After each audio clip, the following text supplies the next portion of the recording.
I haven't rock climbed for over 2 weeks, and I'm just wondering how much of that will affect my ability to climb.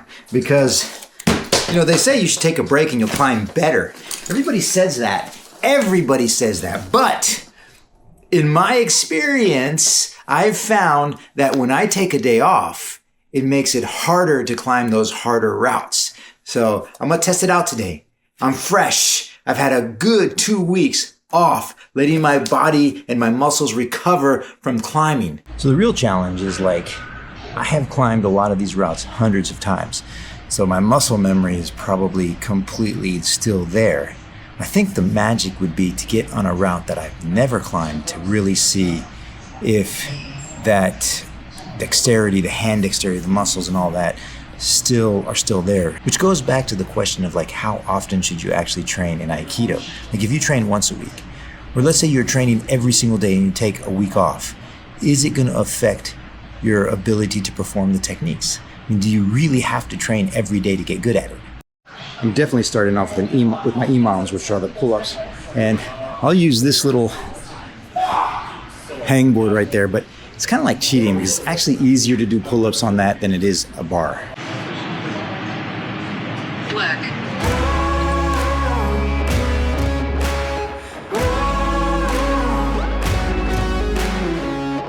We are legends forged in fire. See our banner waving higher. Side by side we stand and fight. Freedom is the song that we sing as we march on. Left, right, left, right, left. Left, right, left, right, left. Left, right, left, right, left. Freedom is the song that we sing. One more set to go.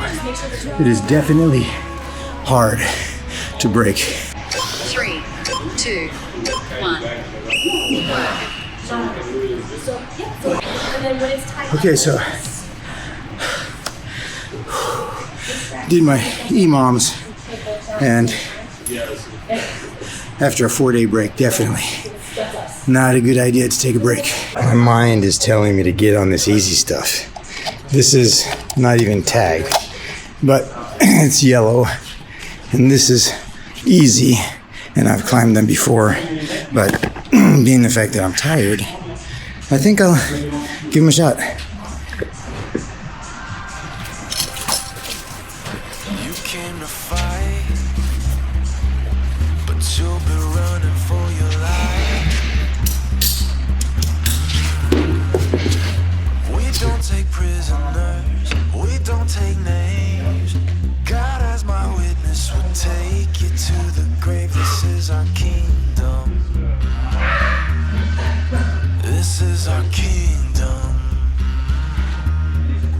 This is our kingdom. This is our kingdom. This is our king. This is our king. This is our kingdom. Blood in the water. Just getting started. I see the fear behind your eyes. Nowhere for you to go, nowhere to run and hide. This is our kingdom. This is our kingdom. This is our kingdom. This is our king. This is our king. This is our kingdom.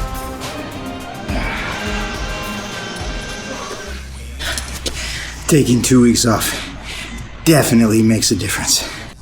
So as for that story that I was talking about earlier, I've actually said that story on my channel before, but just for you, if you haven't seen that video, I'll repeat it again.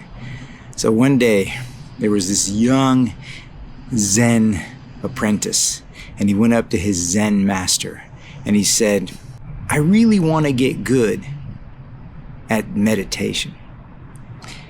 If I practice 1 day per week, how long will it take me to get good? And the Zen master kind of thinks about it for a little bit, and kind of keeps the kid in suspense.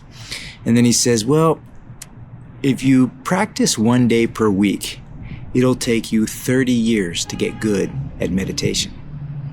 And the kid's a little baffled at 30 years? That's a hell of a long time. How about if I practice twice a week? How long is it going to take? And then again, the Zen master pauses for effect to get the kid anxious. And he says, well, if you practice twice a week, it's going to take you 20 years to get good at meditation. And then 20 years, that's way too long. I want to get this done in 4 years. So then he ups the ante and he says, what about if I practice 5 days a week? How long is it going to take me to get good at meditation? And again, the Zen master pauses for a little bit for effect, keep the kid on his edge of his seat, anxiety ridden, like, God, man, I really want to get good at this, but I don't want it to take 30 years. And then the Zen master says, if you practice 5 days a week, it'll take you 10 years to get good at meditation. The kid is like pissed because 10 years is way too long. He wants to master it in 1 year. So then he turns around kind of like with a little bit of an attitude and he says, well, what if I practice every day, all day long? Then how long is it going to take me to get good at meditation? And then the Zen master again pauses for effect because the kid is getting really pissed right now. There's like smoke steaming out of his ears. And the Zen master says, if you practice every day, all day long, it's going to take you a lifetime to get good at meditation. And the kid gets so pissed he storms off. Now, you can insert Aikido into that, like substitute Zen to Aikido. It's the same thing. Or rock climbing or whatever.